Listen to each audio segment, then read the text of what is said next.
Oi pessoal, vamos começar mais uma aula de inglês e na aula de hoje a gente vai estudar sobre os verbos modais, que em inglês é o termo modal verbs, ou seja, verbos modais. Esse conteúdo está lá na página 72 a 84 e é o nosso módulo 40 e 41. Antes de eu continuar aqui o slide, deixa eu explicar esse termo, verbos modais. Por que que o nome é verbo modal? Nota que não é um verbo normal, não é um verbo comum, é um verbo modal. Por quê? Porque ele vai indicar o modo em que o próximo verbo ele vai ser realizado. Não esqueçam que verbo é a mesma coisa que ação. Então, o verbo modal não é um verbo comum. Olha aqui, temos a palavra modal. Por quê? Porque o verbo modal vai indicar como a ação naquela frase vai ser realizada, ok? Então guardem isso daí, verbo modal vai indicar a forma, a maneira, o modo em que a ação vai ser realizada, ok? Vamos lá. Os verbos modais são esses aqui, ó. Temos alguns verbos modais: can, could, may, might, must, should e ought to. Beleza. Aqui os verbos daqui para cá é poder, ok? Poder, e para cá é dever. Uma outra observação sobre os verbos modais é o seguinte: a gente não utiliza eles no infinitivo. Para quem não lembra o que é infinitivo em português, é quando a gente fala, por exemplo, todas as palavras que terminam com ar, ou ir. Falar, comer, dormir, brincar, etc. Isso, em inglês, como é que a gente estrutura uma palavra no infinitivo? É acrescentando to. O que eu acabei de dizer? Se a palavra é poder, é dever, deveria, qualquer verbo modal. Por exemplo, esse primeiro verbo modal é poder. Eu não vou acrescentar o to. Por que eu não vou acrescentar o to? Porque ele é um verbo modal, ele não é um verbo normal. Se fosse um verbo comum, eu deveria colocar ele no infinitivo. Por exemplo, eu sei escrever. O verbo escrever não é verbo modal, ou seja, para você escrever a palavra em inglês, abre aspas, escrever, você deve colocar o to, porque todos os verbos, todas as palavras no infinitivo devem ter o to, com exceção do verbo modal. Então, a primeira observação, verbos modais não utilizam o infinitivo, ou seja, o to. Vamos lá. No to after the modal verbs. O que isso quer dizer? Não vai utilizar nem antes nem depois o to, ok? O verbo can, como por exemplo é um verbo modal aqui, que já vimos anteriormente, não vamos ter a presença do infinitivo, ou seja, dessas duas letrinhas aqui, ó, to. Na forma negativa, é bem simples, é como na maioria das vezes em inglês, a gente vai ter essa palavra not, e quando não tivermos essa palavra, é porque ela está dentro da estrutura da palavra, ou seja, olha como é que ela está juntinha aqui, ó, com apóstrofo T. Então, temos aquela junta da estrutura junta, separada e separada, é bem simples. Na forma interrogativa, como é que a gente vai perceber que uma frase está na forma interrogativa, no caso, utilizando os verbos modais? É somente colocar os verbos modais no início. Se você perceber que o verbo modal está no início, você já percebe que é uma interrogativa. Na prova eu vou colocar da seguinte forma: por exemplo, identifique os verbos modais em suas diferentes formas, ou seja, afirmativo, negativo e interrogativo. E é claro que se eu pedir a forma interrogativa, eu não vou colocar nenhuma pontuação aqui, ó. Então, vamos imaginar que esta frase ela está sem interrogação, ou seja, você vai saber se é uma frase interrogativa ou não, verificando se o verbo modal está no início das frases. Só isso. A próxima observação é o seguinte: não temos a presença do S na terceira pessoa. O que isso quer dizer? Vamos relembrar que em português, todo verbo ele deve ser conjugado de acordo com a pessoa. Por exemplo, verbo fazer. Eu faço, tu fazes. Olha, já mudou. Nós fazemos, eles fazem. Mudou mais duas vezes. E em inglês, os verbos irão mudar na terceira pessoa, acrescentando S. Simples. Então, a conjugação em inglês, eu vou fazer essa alteração na terceira pessoa, ou seja, ele, e na pessoa ela também eu vou acrescentar S no final das palavras. Só que, lembra que eu falei, essa configuração sobre conjugação é somente com os verbos, é claro. Você só conjuga verbo. E em inglês funciona da mesma forma. Eu conjugo o verbo, mas eu não posso conjugar o verbo modal. O verbo modal é um verbo diferente, tá? Não vamos esquecer, então eu não posso colocar o S bem aqui no final dele em nenhuma pessoa. Olha como está repetido aqui, ó. Can até o final. Por quê? Porque verbos modais não se conjugam. Vamos lá, próximo slide, verbos modais. Os verbos modais, temos aqui mostrando outro nome para eles.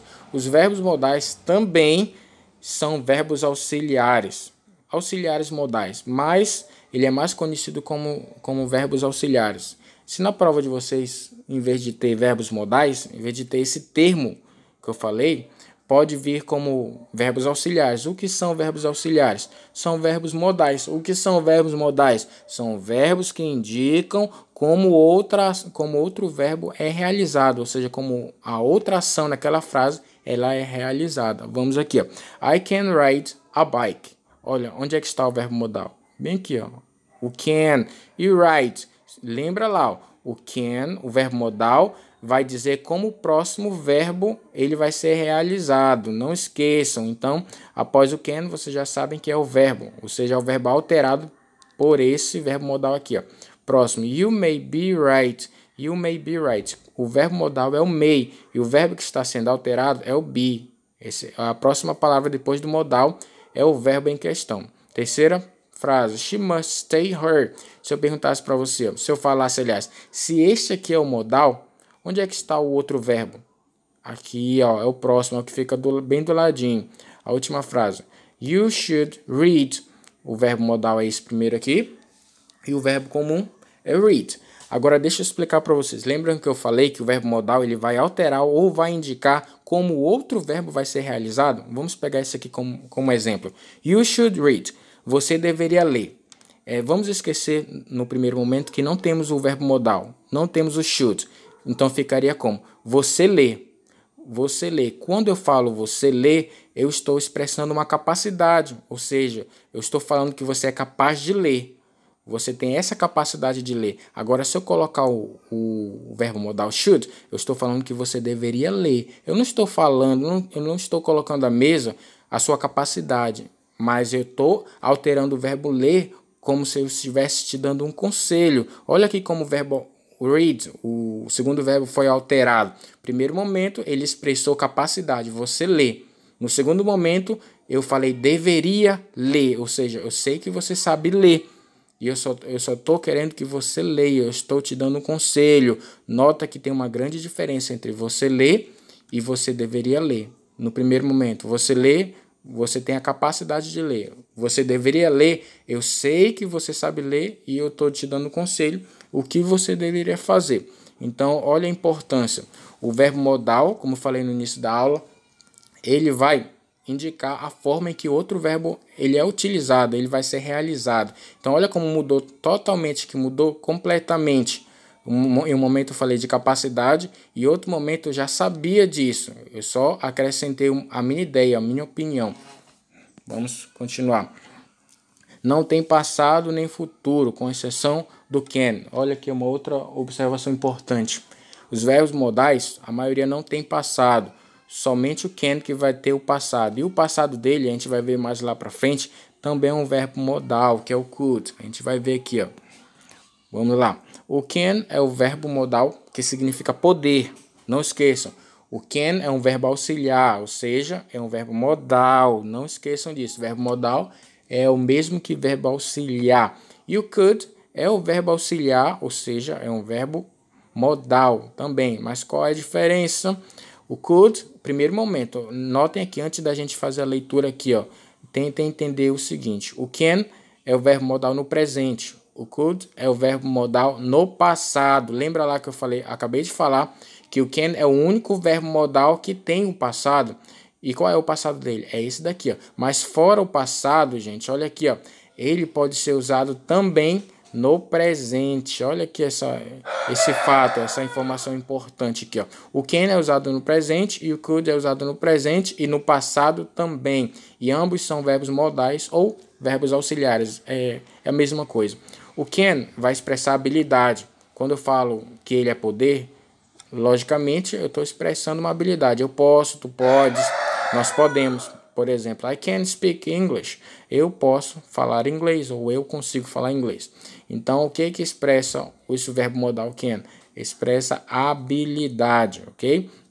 O que expressa também, além de habilidade? Expressa permissão, como por exemplo, can I smoke here? Ou seja, posso fumar aqui? Can I smoke here? Beleza, já que já estamos entendidos que o can expressa habilidade e permissão, o que expressa o could? Já que olha aqui, ó, olha isso que é importante. O can é poder. E essa palavra eu falei que é o passado dessa. Qual é o passado de poder? Podia ou conseguia, exatamente, é a mesma coisa, gente, é a mesma coisa. Então, o could vai ser o passado de can. Se can é poder, aqui vai ser podia ou conseguia, tá? Vamos aqui, ó. O can e o could, eles vão ser usados, como é poder, claro que eles vão ser usados para pedido. Eu posso fazer isso, eu posso fazer aquilo, entendeu? É bem simples, gente. Vamos lá, agora vamos falar do could. O could, eu falei para vocês que é o passado do can, mas também que ele pode ser usado no presente. Olha aqui como temos aqui, ó. I couldn't speak English before going to England. Ou seja, eu não conseguia, olha aqui o N apóstrofo T representando a negativa. Eu não conseguia falar inglês antes de ir à Inglaterra. Olha aqui, ó. O verbo modal ele está na forma passada. Eu não conseguia, eu não podia ou eu não sabia, ok? Ok, agora a gente vai falar de outro verbo modal, é o verbo modal may. Não esqueçam que os verbos modais também são verbos auxiliares. Esse verbo modal ele vai expressar permissão e possibilidade. Antes de eu explicar ele, eu vou logo passar para o próximo slide, porque os dois verbos modais são bem parecidos e têm praticamente a mesma definição, o mesmo uso. Vamos lá. O próximo modal é o might. Então, o might e o may, como eu falei para vocês, eles vão expressar permissão e possibilidade. Qual o significado deles? May significa poder e might também é poder, ok? Mas qual é a diferença? A grande diferença, além do tempo verbal, é o que vocês precisam saber no dia da nossa avaliação, é que may ele vai expressar uma possibilidade maior de algo acontecer e o might vai expressar uma possibilidade menor. Por exemplo, se eu saio da minha casa, olho para o céu e o céu está escuro, está praticamente chovendo, você escuta até som de relâmpago, tem nuvens ali, etc. Aí eu falo a frase, por exemplo, pode ser que chova. Nessa situação, você acha que tem mais ou menos chance de chover? Tem mais, né? Então, se a situação tiver mais chance de acontecer, é o may, entendeu? A possibilidade é maior, quando a possibilidade for maior, você utiliza o may. Lembrando que significa poder. Quando a possibilidade for menor, a gente usa o might, que também significa poder. Vamos imaginar o oposto. Sair de casa, o céu está limpo, tem somente uma nuvem ali, mas não aparenta, não parece que vai chover realmente naquele dia. Mas eu falo, pode ser que chova. Aí, como a possibilidade é menor, que o céu está limpo, só tem uma nuvem ali aparentemente, a possibilidade é menor, então eu uso o might. Então pode ser que chova, mas tem uma chance mínima. Em resumo, might e may significam poder. Ambos expressam permissão. Só que a diferença é que a possibilidade é menor no might. E no may a possibilidade é maior de algo acontecer. O próximo modal é o verbo must. Ele significa dever. Então, se significa dever, ele vai expressar obrigatoriedade. Então, é bem simples esse verbo modal aqui, ó. Must sempre vai expressar obrigatoriedade. Você deve fazer isso, você deve estudar, você deve comer mais, você deve comer menos. Então, não esqueçam, o must é o verbo dever. Must é usado para dizermos que alguma coisa que temos certeza é verdadeira. Olha aqui, ó. Vamos ver alguns exemplos. He must have the flu. He has all the typical symptoms. Olha aqui, ó. Ele deve, quase que com certeza, estar gripado, porque ele apresenta os sintomas. Então, Mais uma definição. O must, ele expressa obrigatoriedade, como eu falei para vocês. Você deve fazer isso, fazer aquilo, mas além de obrigatoriedade, ele te passa uma certeza de alguma coisa ou de algo. Como eu falei aqui, ó. Se ele está com sintoma, ele deve ter gripe, porque ele tem os sintomas, logicamente. Então, must e have, aqui temos um comparativo. O must é dever, o have to é tem. Aqui nós vamos ver em relação ao sentido que ambos significam dever, tá? Então, vamos entender aqui, ó. Se eu falo, por exemplo, vamos imaginar que a pessoa está doente, muito doente. Aí eu falo para ela, você deve ir ao médico. Então, o sentido é de obrigatoriedade, ou seja, a pessoa deve, ela precisa muito ir ao médico, vai ser o must. Agora a pessoa não está muito doente, já uma leve gripe ali, aí eu quero falar, você deve ir ao médico. Mas não, a gente percebe que não há muita necessidade, muita obrigatoriedade. Aí a gente usa o have to. Então, praticamente eles têm o mesmo significado, mas o must, vamos dizer que ele tem o sentido de obrigatoriedade. Quando eu falo, por exemplo, I must go to the doctor. I must go to the doctor. Eu devo ir ao médico. Agora olha a outra frase. I have to go to the doctor. Qual dessas duas situações vocês acham que a pessoa está mais crítica em relação à saúde? I must go to the doctor ou I have go to the doctor? Exatamente, a primeira, porque se eu uso must, eu tenho obrigação de ir ao médico, no caso, como eu falei, doctor. Não esqueçam dessa diferença. Eles vão expressar sentido diferente, no sentido de amplitude, ok? Vamos lá. What are these sentences expressing?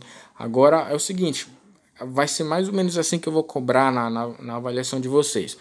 Vocês vão ter algumas questões e nessas questões vocês vão se deparar com os modais. Por exemplo, na letra A, o modal é o could. Aqui, ó. Na letra B, bem aqui, achei, é o must. Na letra C, vamos aqui, é o may.